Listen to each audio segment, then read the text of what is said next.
My parents punished me because my brother had no friends, so he took it upon himself to prove why he had none, and they still sided with him. So I had to resort to drastic measures to finally get through to them, and it did not go as expected. My parents salivate on the ground my brother walks on, and today I'm sharing how karma finally caught up with them at my wedding. Growing up, there were two sets of rules, one for my brother and one for me. All he had to do was say the words, "Lily did," followed by something I supposedly did wrong, and I'd be punished immediately. No questions were asked, and I'd be immediately bent over my parents' knee and disciplined. Sometimes they did it so hard it hurt to walk. Once when I was 7, he told our parents I had broken one of his model airplanes. I was disciplined and sent to my room without dinner, despite the fact that I had been at a friend's house all afternoon. The worst part was that if he did something wrong, I would be the one to get punished too. If I caught him red-handed, I'd get in trouble for not minding my own business. Family outings were always to places he wanted to go, even during events meant to celebrate me. My high school graduation dinner, we went to his favorite seafood restaurant despite knowing I'm allergic to shellfish. "You can order a salad," my dad suggested. And as my brother got older, I missed the days where he ignored me or just acted entitled, because it wasn't long before I was covered in bruises from becoming his personal punching bag. But everything changed in middle school. His friends gradually disappeared, either moved away or realized what a jerk he was. I only discovered my brother had become a social outcast because we attended the same school. One day during lunch, I overheard some kids from his grade talking about him. "Gosh, Mosky is such a nightmare. Did you hear how he made fun of Mr. Peterson's dead daughter yesterday?" I, on the other hand, was generally well liked. I wasn't the most popular girl, but I had genuine friends who enjoyed my company. Once he noticed this difference, I somehow became even more of his constant target. He started making up elaborate stories about me to get me grounded. My parents started saying things like, "Your brother says those kids are troublemakers," or "Why can't you be happy staying home like your brother?" And of course, when I told them he was wrong, they'd hit me with the "he's older and knows better." The only thing that saved me from complete isolation was my network of cousins who lived nearby. And one day, I finally came clean. They invited me to join them for a mall trip, and while we were away from my parents, I took advantage of the situation. My younger self bluntly admitted I couldn't go, because my parents banned me from having friends since my brother couldn't keep any. This comment spread through the family grapevine like wildfire, and apparently, my aunts and uncles confronted my parents about it later. "Is it true you're punishing Lily because Mosky doesn't have friends?" my Aunt Sarah asked my mother. I got punished for lying and grounded for weeks, but after that, something shifted. My parents eased up slightly on the restrictions, but the damage to their perfect family image couldn't be reversed. And because everyone now knew about my brother's social failures, he switched schools. My parents immediately agreed despite the higher tuition and longer commute, but still, he never forgave me for exposing him. If anything, his mistreatment intensified. But it wasn't just him anymore. Him and his new friends would come over and bully me together. They'd make comments about my appearance, hide my belongings, or deliberately exclude me from conversations. Once they even put salt in my water glass and laughed hysterically when I spit it out. My mom just smiled indulgently, saying, "Boys will be boys, sweetie. They're just having fun." My cousins became my closest allies, because my parents treated them 100 times better than me. My cousin Jocelyn especially became like the sister I never had. Her house was the only place I could experience what a normal family dynamic felt like. Pretty much everything stayed the same for a while after that, until I turned 16 and got my first boyfriend, because for some reason my parents insisted on meeting him, despite my reluctance. "We have to make sure he's good enough for our little girl," my dad said. And maybe in a world where I actually believed he cared,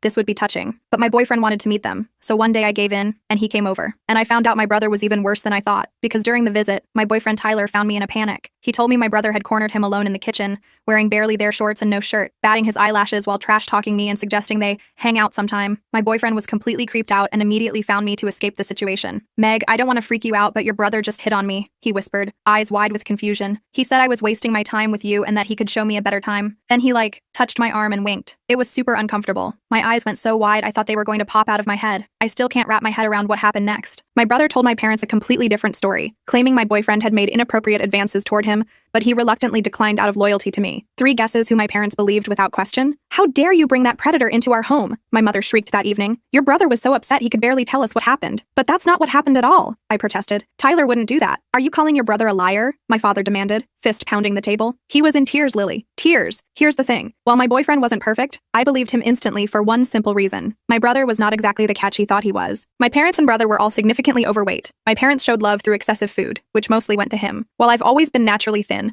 partly because food deprivation was a common punishment for me. I'm not saying appearance matters more than personality, but considering my brother's entitled attitude and awful behavior, even my insecure teenage self couldn't imagine my boyfriend would risk our relationship for someone like him. My parents banned me from seeing that horrible boy anyway. I tried dating in secret, but it was impossible to maintain with their constant monitoring, and we eventually broke up. Tyler refused to come anywhere near my house again, telling friends at school that my family was creepy as hell. The exact same scenario happened with my next boyfriend. My brother made unwanted advances, got rejected, then claimed victimhood. When I pointed out the pattern, my parents decided I simply had terrible judgment in men and kept choosing predatory boys. After that, I gave up on relationships in high school. I earned a reputation for casual hookups because I'd make out with guys but refused to date them officially. Thankfully, this never got back to my family. I'd tell the guys up front, I can't bring you home and we can't be seen together too much. My family is complicated. Most were fine with this arrangement, and it gave me some semblance of a normal teenage experience. During this time, my brother proudly paraded around his one and only boyfriend, whom my parents treated like royalty, while constantly asking why I couldn't find someone respectable like him. They'd invite him for dinner constantly, buy him small gifts, and include him in family photos. When the guy suddenly stopped coming around, the narrative immediately shifted to him being a manipulative jerk who took advantage of my poor brother. I later found out from a mutual acquaintance that the boyfriend had caught my brother trying to flirt with his college roommate and dumped him immediately. The double standards continued in every aspect of life. My brother had generous spending money and lenient curfews,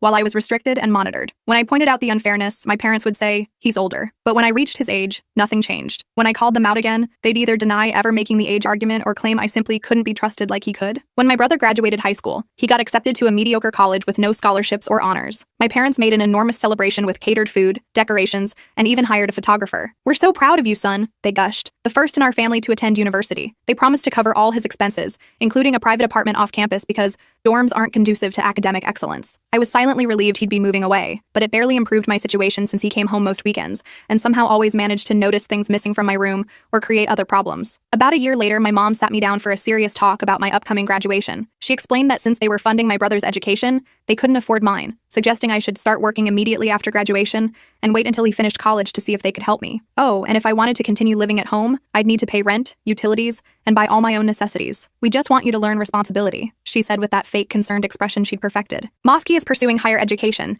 but you've always been more practically minded." When I mentioned student loans, she replied, "Well, we care about your future too much to let you make poor financial decisions. We'll decide if a college is worth going into debt for." They never mentioned scholarships. They had no idea what my grades were and never believed in my abilities anyway. I simply responded with a calm, "Okay." My mom seemed shocked by my lack of reaction and started crying, probably hoping I'd throw a tantrum so they could justify never supporting my education. The truth is, after years of their terrible parenting, I never expected their help. I'd been secretly preparing for college independently, using all those lonely hours at home to study relentlessly. College represented my only escape route. My guidance counselor, Mrs. Peterson, was the first adult who seemed to actually see my potential. She helped me navigate applications, scholarships, and financial aid forms without parental involvement. When graduation approached, I worked harder than ever and secured a full scholarship to a solid state university with a good program. Knowing my brother would try to sabotage this through my parents, I announced my acceptance on social media simultaneously, while telling them in person, even tactically thanking them in the post. So grateful for my parents' support as I head to state university this fall on a full academic scholarship. This prevented them from blocking me from going without explaining why to our extended family. Initially, they seemed proud and boasted about it. Then my brother got to them, and suddenly they started asking if I was sure I wanted to go, letting slip that my brother was struggling academically, and since he was naturally smarter with better judgment, I would obviously fail miserably. I stood my ground, and they reluctantly accepted they couldn't stop me without looking terrible to everyone who had congratulated me online. College became my salvation. I visited during holidays but could legitimately use financial limitations as an excuse to limit contact.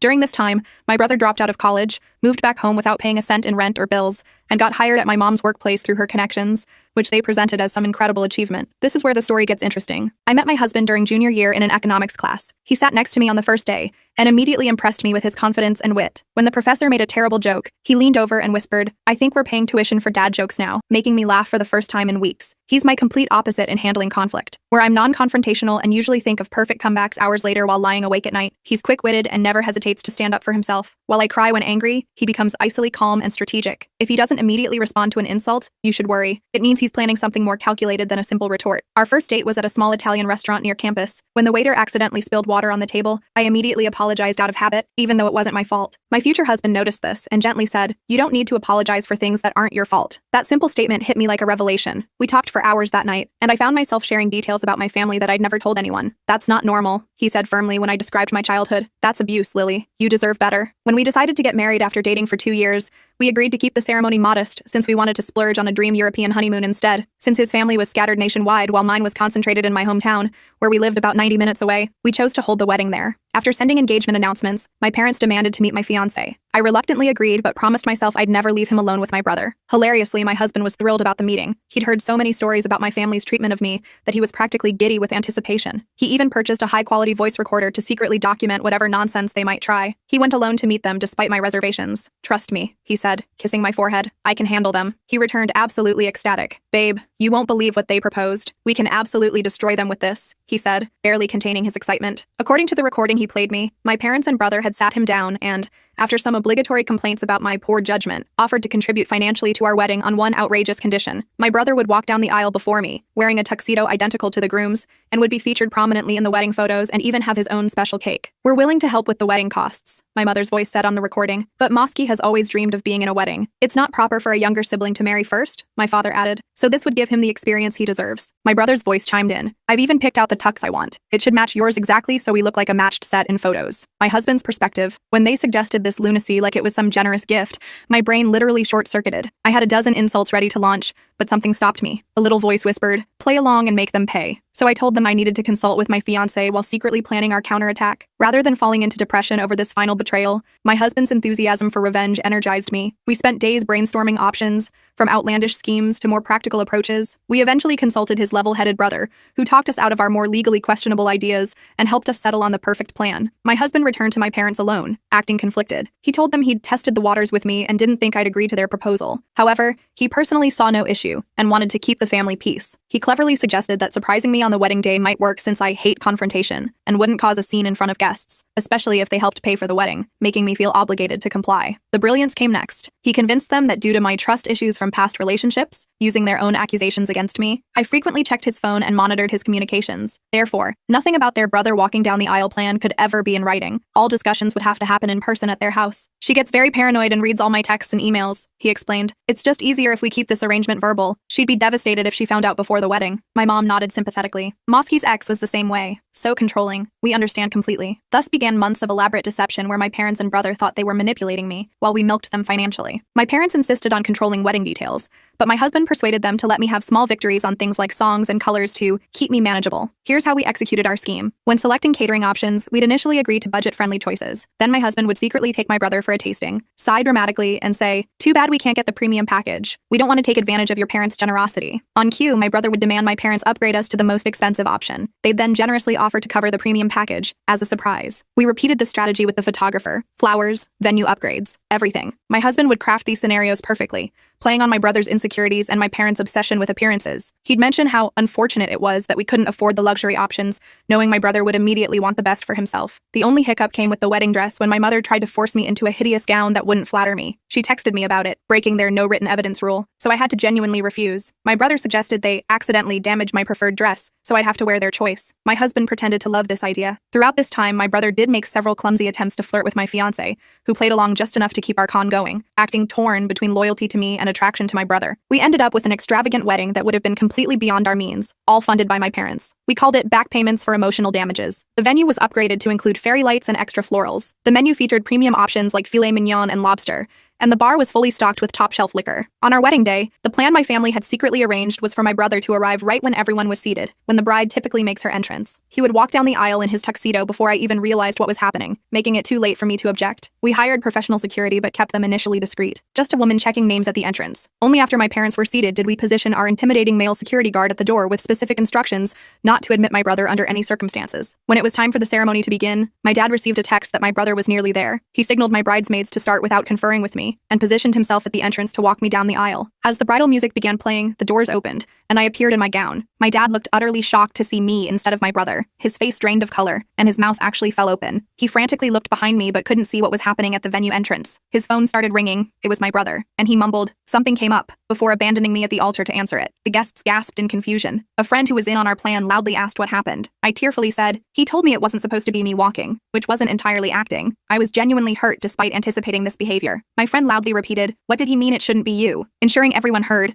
then announced she'd go check the commotion, racing off to witness the chaos. My mother eventually followed, leaving me standing alone. My father-in-law immediately rushed over and took my arm. We'd prepared him for this possibility. "I'd be honored to walk you down the aisle," he said loudly enough for everyone to hear. His obvious concern made me smile through my tears. I walked down the aisle amid whispers and confusion, with several guests leaving to investigate. The ceremony proceeded perfectly once I reached my soon-to-be husband. Throughout the reception, people kept disappearing and returning with shocked expressions, but no one dared tell me what was happening. From multiple accounts gathered afterward, here's what happened. My brother arrived wearing a tuxedo identical to my husband's, complete with the same boutonniere and pocket square. Our security guard refused him entry, explaining there was already a wedding in progress with the bride present. My dad threatened to call police, claiming the guard wasn't authorized. The guard calmly agreed to let authorities sort it out, knowing it would be too late to disrupt our ceremony. My friend arrived, creating a scene and stalling by loudly demanding explanations. What's going on? Why is the father of the bride out here instead of walking his daughter down the aisle? My mother joined, followed by curious guests. Their plan exposed, my parents attempted damage control as horrified witnesses berated them. When they blamed my husband for orchestrating everything, he was summoned outside. My husband put on his most bewildered expression and denied any knowledge of such a plan. What are you talking about? Why would I want anyone else walking down the aisle at my wedding? When they insisted he had agreed to it, he demanded proof, which of course they couldn't provide since all our text exchanges were about normal wedding details. When they claimed, "But you told us not to text about it," he laughed and said, "How convenient that there's no evidence of this ridiculous accusation." My brother had a complete meltdown, literally sitting on the ground crying and screaming like a toddler. It was supposed to be my day too. He promised me. My mom was sobbing while my dad's face cycled between rage purple and panic white. Some guests even recorded portions of the confrontation on their phones. Security and other guests had to physically restrain my dad when he lunged toward my husband. "You lying piece of garbage," my father reportedly shouted. "You said she wouldn't make a scene." "I never agreed to any of this," my husband responded calmly. "And I find it disturbing that you apparently planned to hijack our wedding without my fiancé's knowledge or consent." No one at the wedding believed their story. They kept demanding explanations. Why would the groom agree to this? Why is there no proof? Why would you want your son to hijack your daughter's wedding? They had no answers and were eventually forced to leave,